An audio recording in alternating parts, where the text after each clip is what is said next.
Guys, what's going on? Welcome to the Bird Brain Podcast, where the goal is to rise above it all, stay elevated, create that infinity up your you. I'm your host, Isaiah, and today we are talking about people pleasing. This whole episode is dedicated to the people pleasers out there. And how nuanced, being a people pleaser actually is, because there's so many things happening at once that we may not fully understand. Somebody who's on the receptive end of a people pleaser and a people pleaser themselves may not recognize what's going on. But I'm gonna just give you a little bit. I'm gonna give you a little something to just chew on and understand whether you're a people pleaser, recovering people pleaser, or you know someone who's a people pleaser. This is going to be very useful information. And use it for good. All right. So if you're at home, find somewhere comfortable. If you're driving, put on a seatbelt and go along for this ride, because it's going to get interesting. Okay. Stay tuned.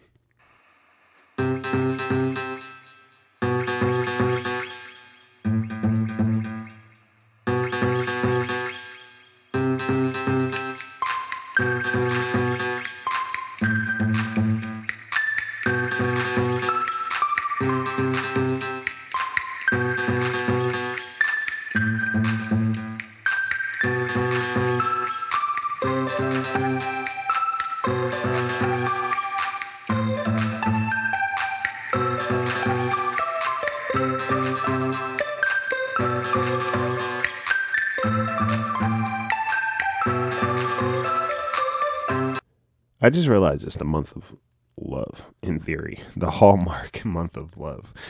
And, Valentine's Day is creeping up. I know that could be an interesting time for everybody, because there's this pressure to be something or do things to show someone that you love them and that you care about them. Like all of the things, right? Christmas, Valentine's Day, anniversary days. Those are all the ones where there's like this pressure to, I don't want to say pressure. Maybe, yeah. Sometimes people feel pressured to be and do all these things to express love. And if you're a people pleaser, this time of year probably stresses you the hell out, right? Especially if you're in a relationship, because you feel obligated to some degree to do and be all these things.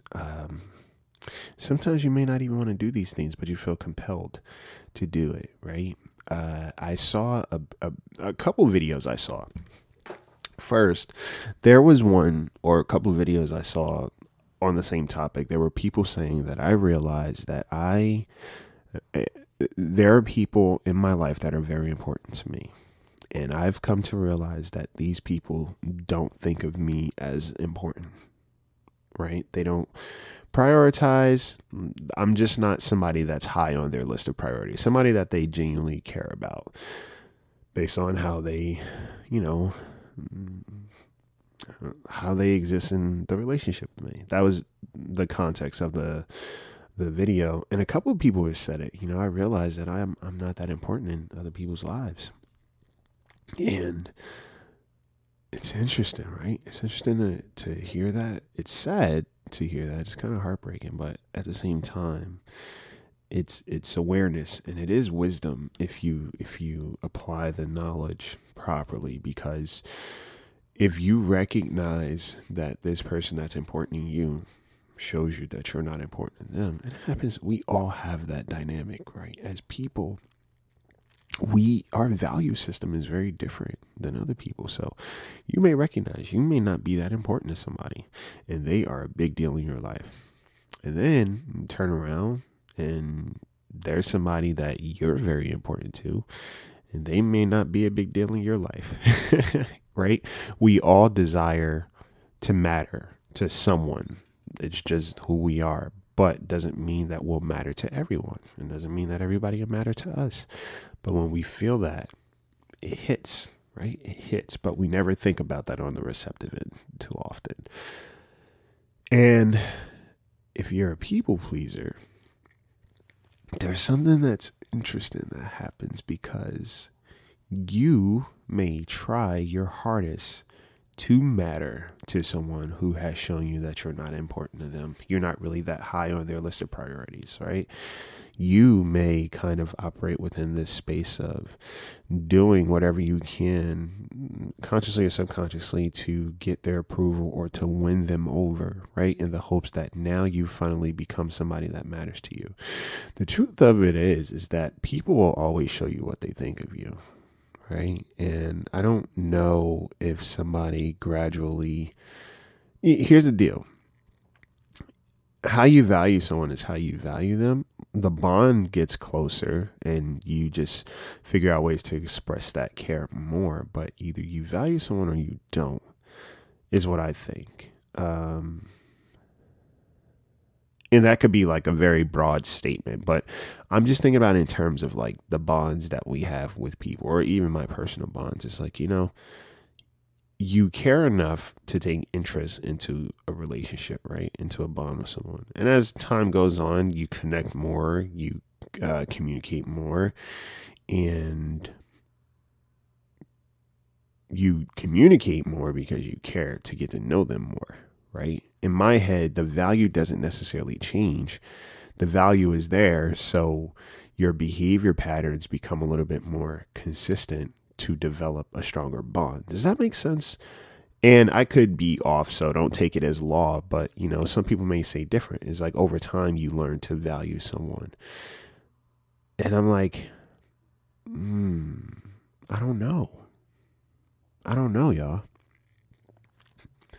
Because from what I've always experienced, or what I know to be true, is that, and people pleasers know this, is like someone who is already getting their needs met by you without having to do much is not going to adjust. You get me? I don't have to change because, and I've said this a million times, I don't have to change my behavior because you're showing me that who I am already is fine. I don't have to do anything to get much from you. I don't. Right? You're already giving me your all and some, and I haven't had to do anything. I've had to do nothing. So with that in mind, it's like, all right, cool. It's evident that you are going to go above and beyond to keep this relationship going. So I don't really have to do much to sustain it on my end. I could just exist. And as a people pleaser, they feel like their existence is only based on what they have to offer to someone else. Right? And I think women, again, have suffered from this more than men have, right? Because women are told you're only as good as the value that someone places on you, right? You're only worth someone else's desire. If no one desires you, then you're not worth it. You're not doing something right. You're doing things wrong. So you failed, right? You are undesirable. So therefore you are not enough. So people pleasing becomes a thing. I'm going to do everything for you. I'm going to be at your beck and call. I'm going to think about your needs before you even have the chance to think about them. I want you to always know that I'm here if you need me.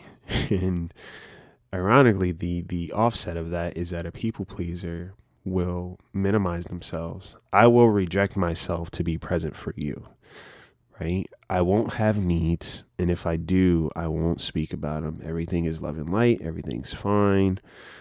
I'm good. But are you okay? Right? And people pleasers, there's a level of emotional unavailability. The reason why I say that is because while they may be so aware, and sometimes people pleasers call themselves empaths. It's like you're so aware of somebody else's feelings, but you kind of neglect your own. You're so aware of somebody else's emotional needs, but if somebody was to ask you right now, hey, what is it that you need?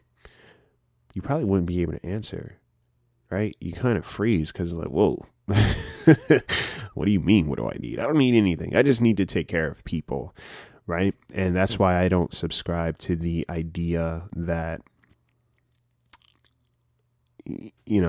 not giving without expectations or and I'll touch on that, the whole not giving with expectations, but I don't subscribe to the idea of, I'm just a giver.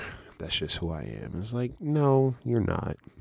And it's not, there's nothing noble about that, truth be told. Being a doormat, like, it's kind of played out, and, you don't get anything from being a giver and solely just a giver. Like, that's not your life purpose. And, people who say give without expectations, it's like, again, this all goes back to it. They're probably in relationships, they're married, they have children, and they have the expectation that their significant other still comes home every day and still loves them. They have the expectation that their kids love them too. And they go to work every day, which means they have the expectation of getting paid, right? We all have expectations. It's just a matter of what the expectations are. And people pleasers, they may not realize that they're doing this, but can be kind of manipulative. Right? There's a level of manipulation that's going on. The reason why is because you have to create an environment that's safe for you. You have to create an environment that seems like you are going to walk out of it okay and unscathed. And we don't think about it in that way, right? People pleasers have a tendency to be very hypervigilant. So scanning a room for danger, but also always trying to create safety. And maybe in life, in their childhood, they had to always regulate other people's feelings and emotions, right? Be the adult. They were probably parentified or even abused. And their role was to always be the mediator, right? The fixer. And everyone else around them was allowed to kind of kick shit around and be as destructive as possible. But the people pleaser always had to be on their P's and Q's, right? Because they were not allowed to have feelings, not allowed to express what they needed. And it just leads them to always thinking that this is the only way I have space in this world, in this room, is if I'm of service, right? Acts of service. A lot of people pleasers probably have that love language, acts of service, gift giving, words of affirmation, right? All the things that will kind of keep someone around, right? If I'm doing something for you, if I'm giving you something, then you won't forget about me. If I'm telling you how great you are, you won't forget about me. Okay? And there was this other video that said there's 4 things about the people pleaser that they do. I give you things because I don't want to lose you. It's kind of transactional. I give you this in the hopes that you give me something in return. What was the other 2? I forget the other 2. I'm compelled to give you things and I don't even know why. That's another one. Or I'm compelled to do this for you, whatever the case may be. My actions are based off of compulsion, right? I forget the last one, but in terms of being a genuinely kind person and somebody who's, you really care about someone, it's like, I do this because I want your life to be better, right? I care about you, so I'm doing this. And that was the biggest one, I think. What's the other one? I do this because I care. I'm giving you this because I want to improve your life. And I forget the last one. But it was just a different dynamic in terms of like how we engage in relationship. One is about safety. The other one is simply about sincerity. Does that make sense? Giving with sincerity versus giving for safety. Right? I want to make sure that my spot is reserved. So I'm giving you this to make sure I don't lose my significance when it comes to you. And then it goes back to that thing, realizing that somebody may not see you as that important, but they know they can get their needs met from you. And that's when we end up in these relationships where it's very lopsided, very imbalanced. The dynamic is off, and, that's where resentment stems from too, because you recognize that the things that you are seeking are not happening, right? And sometimes, your own feelings, you'll isolate. People pleasers can have a tendency to be isolators when they're going through things. Why? Because at some point in time they were told, your feelings are an embarrassment. You're not allowed to have feelings like me, right? Whenever you have feelings, that makes everybody else around you uncomfortable. And I don't have the emotional capacity or availability to deal with your feelings either. So go deal with them on your own. And then you come back when you are ready to be of service to everybody else. That's the narrative that people pleasers are kind of dealt, right? You don't have space in this room. The only space you have in this room is if you are coming to serve and then you are leaving, right? That's it. Be seen, not heard. Your needs should not be a point of contention in this room, aka life. So people pleasers become very self-soothing, right? In a lot of ways, or they just isolate and they deal with their stuff, right? It's a shitty thing. It's a very hurtful thing when you unpack it and you think about what that dynamic and that process looks like. Okay? And to become less of a people pleaser, or to recover from it, there are a few things you have to accept. One, you have to accept that you are significant without doing things all the time. Your worth is not tied to your work, right? Think about how many people you care about who treated you poorly. And they weren't doing anything to get your love or anything like that. You just loved them and cared about them. Whether you love them because they subconsciously represents one of your parents that you were always seeking approval and love from, or you just genuinely care about this person, but they didn't do anything to necessarily get that or earn it, so to speak. They were just there. So in your head, it's important to kind of remember and realize that I'm good as I am. And the fact that I am a people pleaser oftentimes means that I'm doing a lot, right? I'm stretching myself thin sometimes. I show up. I'm a very present person. People pleasers are very present people. And they don't think of it that way, right? People pleasers are very present people. So by design, you're going to care for people. You have this idea or, vigilance about yourself when it comes to being aware of other individuals. So that in itself is enough, right? One of the things I've accepted recently is one, that I matter. Okay. I matter to myself, and there are people in this world I matter to. And then there are other people in this world that I don't matter to. There have been relationship dynamics where I recognize I was not that important to other people. And once I noticed that, and if I felt myself trying to work to matter to someone, I stopped. Because I can feel it in my body when I'm getting exhausted. And if I'm getting exhausted, that means that I'm trying too hard. And if I'm trying too hard, that means that I recognize this other person hasn't been trying at all. And I go through that process, right? Those levels. And finally, I get to the point where I'm like, you know what? Let me take a step back. Let me take a huge step back and let things be what they are.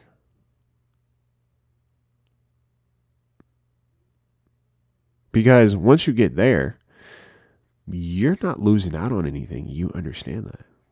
And sometimes there's angst that we have about people leaving our lives. Who's leaving? Who? What does this person look like? Define them. What do they look like? What have they done? What have they shown up with? You have to slow down your thought process when you have these moments of fear of loss. What are you losing? Who are you losing? What have you gained from the relationship with them? Is it you on the other side of this, right? That you're dealing with? Sometimes it's just us. It's the love that we're given, the love that we're showing up with, and that distorts our view of the other person. We think that this person is so amazing and great. The reason why is because we treat them that way, right? You think that this person is so damn awesome. The reason why is because you treat them that way. There's a difference between seeing the good in everybody, but also seeing the reality of your relationship with people. And that's where we get caught up, right? Oh, I just see the good in everybody. No, you're not seeing the good in everybody. You're just hoping that everybody sees you as a good person. We say all these things sometimes to kind of deflect the idea that we just want to matter. and we want people to like us. But it's like, do you even like the people? Right? Do you like those people? People pleasers try to make everybody their person. And they overlook, who are these people I'm engaging with? What do they look like? How do they treat me? Slow down. Slow it down. Take time. Relationships in general are investments. So you are allowed to take time. It was funny. I was walking down the street the other day, and, there are people that are standing outside, and they usually have something that they're offering or things that they want to talk about.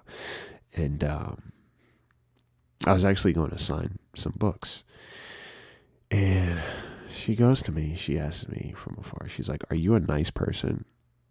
I was like, "I'm a kind person." And I kept walking. And something about that made me feel all right, because being kind does not mean that I don't still have things to do. And if I'm not interested in something, doesn't mean I have to take up interest in it. Because this is your priority doesn't mean that it has to be mine. And because it's not mine doesn't make me less kind. Right? Doesn't make me less kind. Because I wasn't rude to her. I didn't say anything nasty or crass or whatever. I was just like, that was another way of me saying, hey, I'm not interested. I have something to do, and then I'm out. People pleasers always want to be seen as nice. Be kind, because you can still be kind and tell people, hey, I don't like how you treat me. Or I don't really, this relationship obviously has shown me that I'm not valued. Okay. And sometimes when people pleasers find each other, the beauty in that is that they will kind of level themselves out, right? Because both people are so hyper vigilant of each other that it'll get to the point where it's like they're reminding each other, hey, I'm good. You're good? Yeah, I'm good. You're good? Do you need anything? No, I don't need anything. You need anything? No. Listen, you don't have to do all these things for me. Oh, you don't have to do all these things for me. And then it becomes this even exchange eventually. They kind of balance each other out, because, again, people pleasers are so hyper vigilant and so intentional in terms of their relationships that if they exist with another people pleasers also don't know how to ask for anything. So everything that they receive, they're typically grateful for, right? So if you do this tennis match with the right person and both of you guys are working through things and you're doing it the right way, you'll eventually develop a very healthy relationship with that other person. It's odd, but I've thought about it. And I'm like, yeah, this makes sense. This makes sense, because you have two people that care, and you have two people that are going to care about each other. And you have those two people who are going to remind the other person that, hey, you don't have to really work for anything. I got you. You see what I'm saying? So all the things that a people pleaser will need that they're not used to having, they're going to be on the receptive end of. Why? Because you have another people pleaser who's on the same wavelength, right? But in order to work out of that, it's going to take very, what's the word I'm looking for? I guess active awareness in terms of what's being done, right? That's just a theory of mine, and I think I'm pretty spot on. But yeah, as a people pleaser, the goal is to get to this place of peace and recognize that you matter. That's not up for debate. You matter. You're significant in this world. And I know you fear that you may be insignificant, but here's the deal.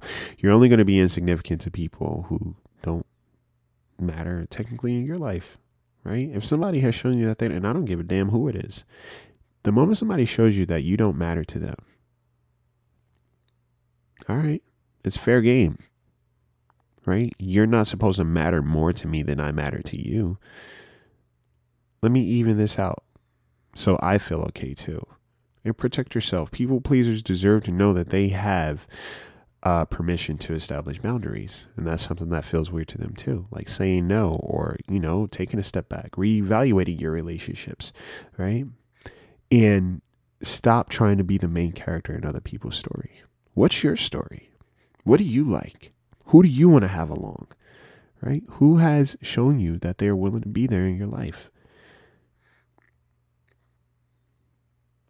Reformat and reevaluate, rewrite, right? Do some character development in terms of who you are and who are the people you have in your life, and take a look at the relationships that you're cultivating. Write out the value system. What is it that you value about this person?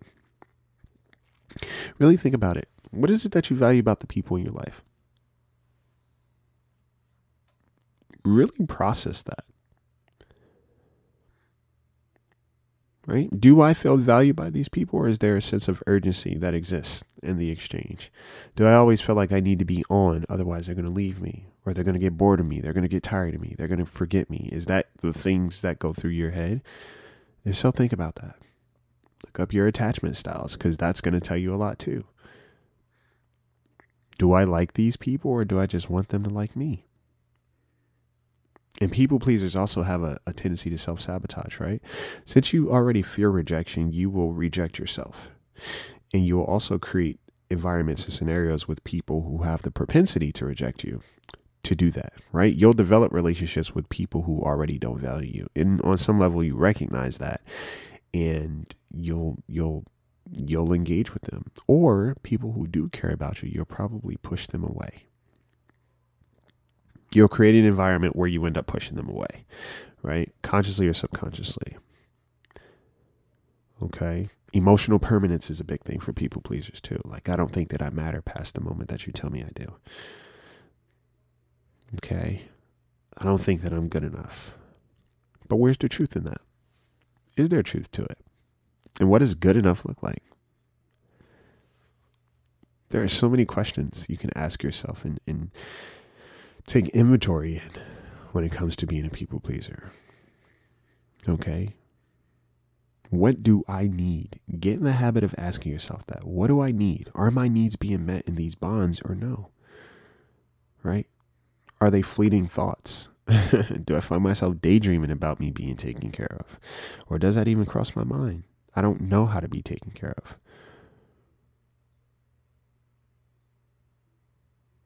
All these things are worth thinking about, y'all. And remind yourself, I deserve to be loved and cared for too. Now I'm just going to focus on the places that love and care for me. And it starts with me, right? You have to be one of those people. Because sometimes we show people that we don't matter. All right. So that's all I got. I think that's all I got. I could do so much more on this. And maybe I will revisit this topic again, but I thought it was just something worth talking about. Because I like that I'm seeing more videos about people expressing certain things, like the realness of stuff, right? Being afraid that you may not matter to someone as much as they matter to you. Or recognizing that you may not matter to somebody as much as they matter to you. And truth be told, everybody wants to matter. We all want to be significant in somebody's life. It just may be different in terms of who, right? But we all want to matter. We all want to feel like we matter to somebody. And when we understand that we don't matter to someone, that may hurt a little bit. But that's information, because that lets me know that regardless of what I was doing, you still didn't value me. So I don't need to keep doing it. You're not eventually going to value me, because after all this time and everything that I was doing, you didn't value me anyway. So we're good. All right. And ask yourself, why do I do the things that I do? Is it to get approval and validation and to be seen as something? Or is it because I genuinely want this person to be okay, regardless of whether I'm in their life or not? And look at your value system. Who are these people to me? All right. So that's all I got. If you like the podcast, rate, comment, subscribe. If you're on Apple or Spotify, do your stuff. Let's bump up the reviews. If you like it, leave a rating. It takes a couple of seconds, literally. Just click the stars and you can tell people what you like. And shout out to the people who have been spreading the word. I get to see what you write, and it means the world to me that I've been able to be a part of your world and help you guys just, work through some stuff, right? If you want to become a Patreon subscriber or Apple Podcast subscriber, shout out to my subscribers. You get early access to these episodes. You get bonus content. And Whenever I'm listing things off, I forget. But yes, early access and some bonus episodes. Some good stuff. All right. And if you want to coach, right? If you're a people pleaser, recovering people pleaser, and you want to work through some things, hit me up. I am accepting new clients, and I would love to work with you because, people pleasers need to recognize that it's a pleasure to have them around without them running around. Okay. And the link is in bio for that. And I think that's it, y'all. Yeah. Take care of yourselves. Okay. Take care of each other, but take care of each other in a healthy way. All right. And take flight.